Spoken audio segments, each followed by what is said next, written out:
Hi, losers. Of all these roles, do you have a favorite role that you've played, or favorite actor, favorite movie? Do you like playing comedy or drama better? What do you have a favorite? If the comedy is good, then there can be nothing better. I need to do comedy, and I need to keep my act sharp by doing comedy. What doing 7 years in Mary Tyler Moore taught me is that no matter what you do, you can find the comedic streaks within anything you do, you're ahead of the game. And I think it's helped my dramatic work since then. You asked me what I like. I can't ignore the 12 years I played Lou Grant. Bravo. Rich Man, Poor Man. And the rest of it's okay.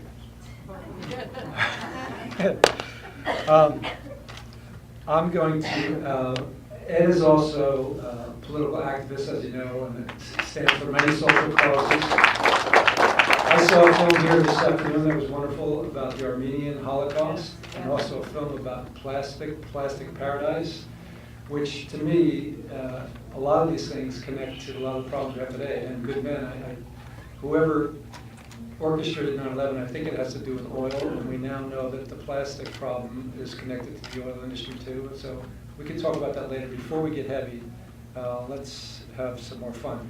All right, let's turn it over to the audience. As I was saying before, my generation knows Ed from Mary Tyler Moore and Lou Grant, but I noticed all the kids getting all happy when they saw Up and Elf. Ed's career has just spanned so many years. It's fantastic. So. Before we go to them, anything you want to talk about? I'm going to ask you about the heavy stuff in 9/11 in a little bit, but I don't want to go there yet. Anything you want to talk about right now? Well,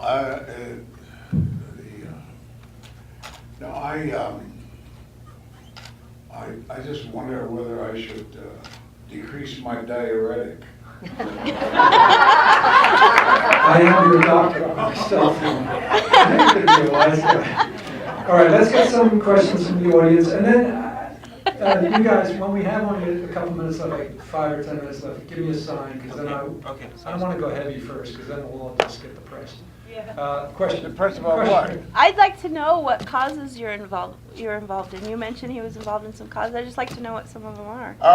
My mother thought I was a Jewish prince. Okay. And I've been trying to work my way up from that ever since. So by working my way up from that, I think I will, the first Jewish prince walked on water and parted a lot of water and turned loaves into fishes. So I keep trying to do that. Okay. Okay, yes, back there. I wanted to find out, considering you're very, very successful, what is the one piece of advice you would give us young filmmakers trying to get into a very competitive industry with very few connections? What is the one big advice you give young filmmakers? Leave no stone unturned, or Ben Affleck, when he accepted the Oscar, said something very important. I think you've got to remember that. And one of the things he said that he learned is you can't hold grudges. I hold grudges. I want to kill the sons of bitches. But I can't get the opportunity. And I think that's why opportunities are denied me, because they don't want to allow me to have a position of strength where I can kill them. So I struggle along and take whatever, guys like Brian comes all in office. But I would say leave no stone unturned. Do everything you can about learning any and every department of film. You never stop learning. I'm still learning. I still need lessons to be taught me.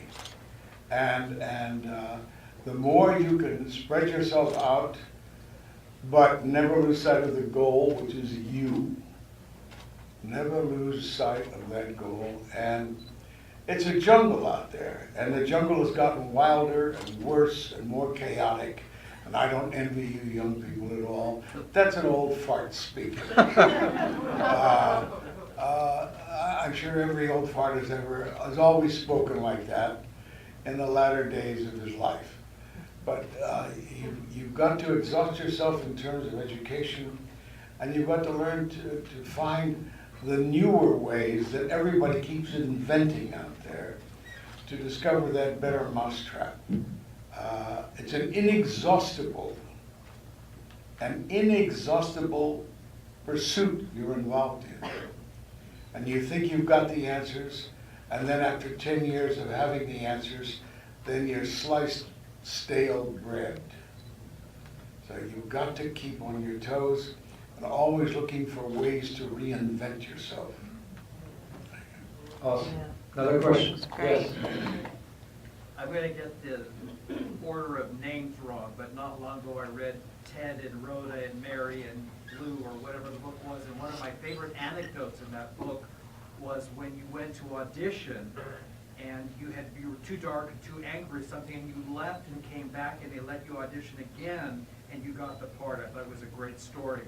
But my question has to do with Lou Grant. It's the only time I can think of where the same character that was in a comedy was used for a drama. And what's your take on that? Was that just a come on because the audience would recognize your name and tune in? Or what was that all about? Was it supposed to be the same person? No, I changed. I changed about the beginning of the second year.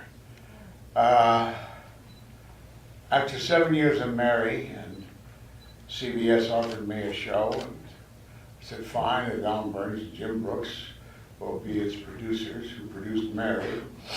And they said, okay, and MGM will be the production company. Fine. Yeah. So I said, well, these guys are my geniuses. Whatever they decide to do, I mean, they're my good luck charms. So they decided to do a print journalism hour-long show.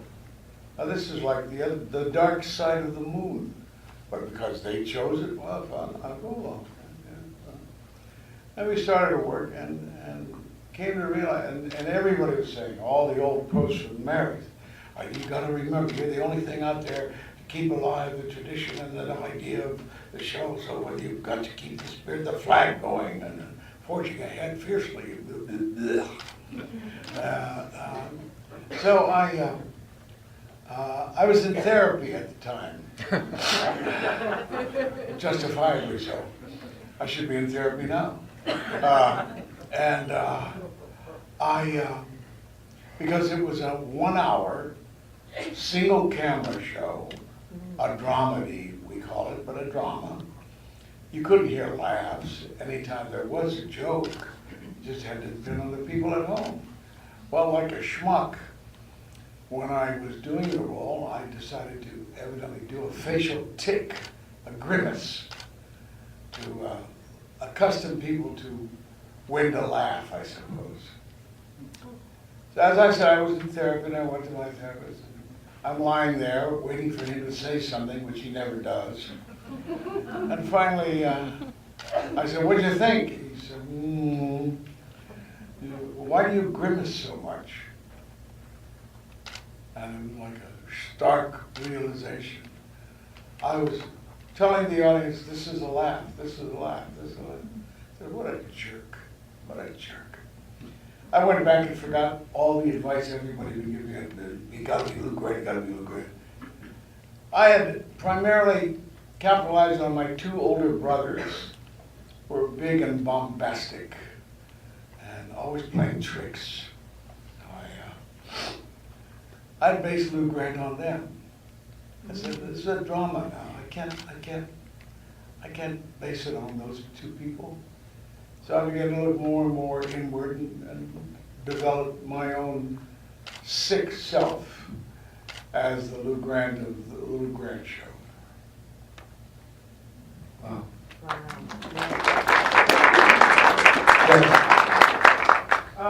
Just looking on your IMDb profile, I realized... You went blind, I know. It was terrible. It was awful. And it was a real experience for me because I realized that there's never been a year of my life that didn't have Ed Asner in it. And it was kind of awesome. But just looking at the demo reel and like, from what I know of a lot of your work, including some of the more recent voiceover stuff like the Boondocks, you're not afraid to go after social issues for any reason. I was just wondering if at any point in your career did you ever, before you took that plunge into that next role that maybe offered up some sort of social message that maybe people didn't want to get, did you ever hesitate? Did you ever have a moment of fear? Not in making film. I just determine, is it good for me? Is it a good film? If a film finally gets to be made, it ain't gonna be seen out there unless it's acceptable down the middle of America. And even with pornography, although I would never expose myself. Can we run that clip? It's a short film. 3 inches, I heard. The film? Yes. Who told you? All right, we just have I'm five. proud. We have 5 minutes left, so I'm No, gonna. I wanna. Oh, okay, go ahead. I just don't answer you. Okay, sorry. When we, in '81, I was asked to be on the board of medical aid for El Salvador. And I delightfully accepted because we were concerned about the death squads in El Salvador, and the fact that we were financing them. So I said I'd love to. And finally, in February of '82, we went to Washington to announce its creation and its first donation. Very largely attended press conference, hostile press conference. And because I was the most recognized at the time, even though Ralph Waite was also one of our members, I was asked to give our opening preamble of the group. Gave that for the group, and then opened the session to questions. The second guy who questioned me was a cable reporter, and he said, "You say you're in favor of free elections in El Salvador. Suppose that those elections create a communist government." Wow! I thought, Jesus Christ!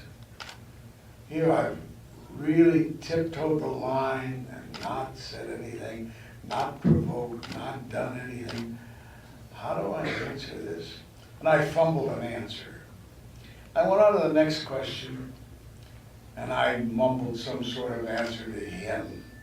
All the time I'm thinking, good God, you waited all this time, you've kept your powder dry, you've come all this way, and you're gonna wimp out with an answer like that?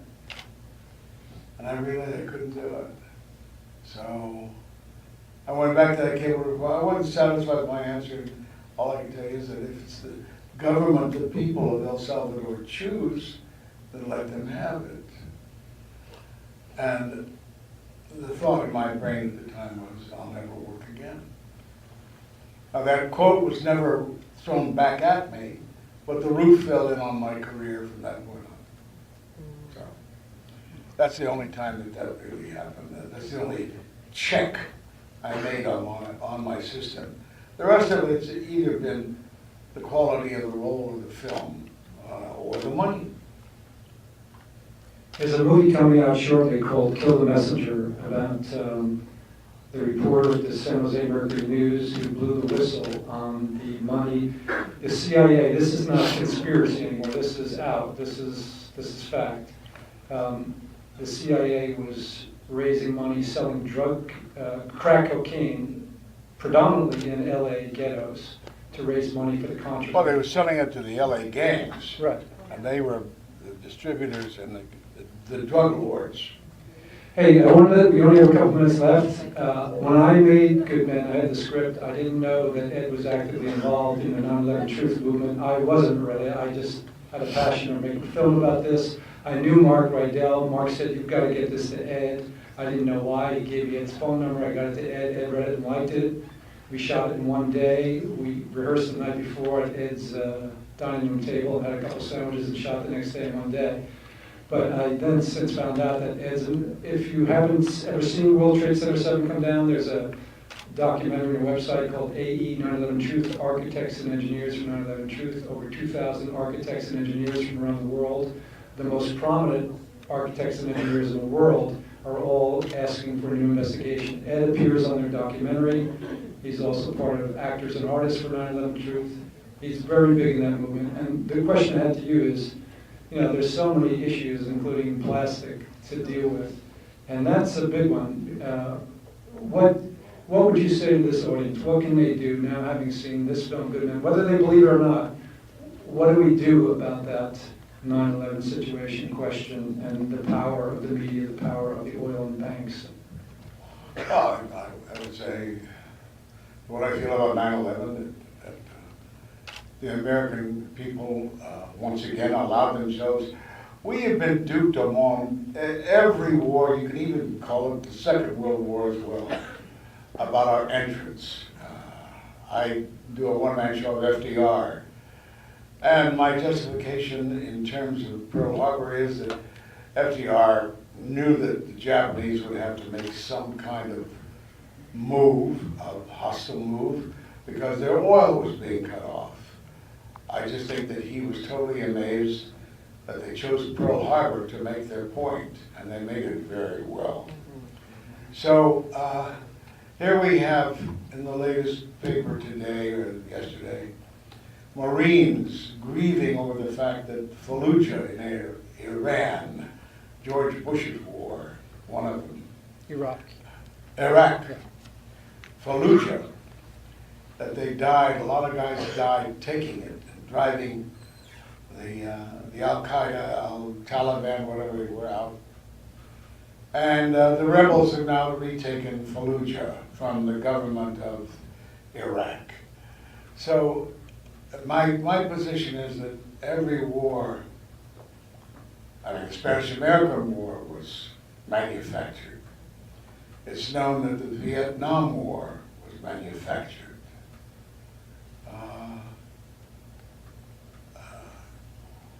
The commies were going to take us from Grenada. That was manufactured. So, you know, people who believe in the veracity of this government, as much as I love this country, and as much as I love our history and our people, you should never believe the government. Okay, Jack, how are we doing? All right. By the way, I think Ed will be available for some more pictures out in the lobby, and then we're going to go get a bite to eat. Thank you very much for coming, and thanks to you folks. Really appreciate it. Ed, thank you for coming. Thank you all. It was very kind. This is Lifetime Achievement Award, so. Yeah, on behalf of Irvine Film Festival, we'd like to present to you the Lifetime Achievement Award as an actor.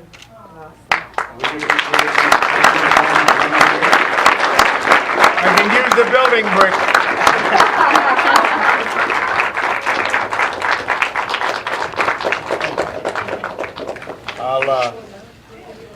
I've had a wonderful time here. I love watching myself. And I'm glad I had some company. And it's a pleasure being in this lovely part of the world.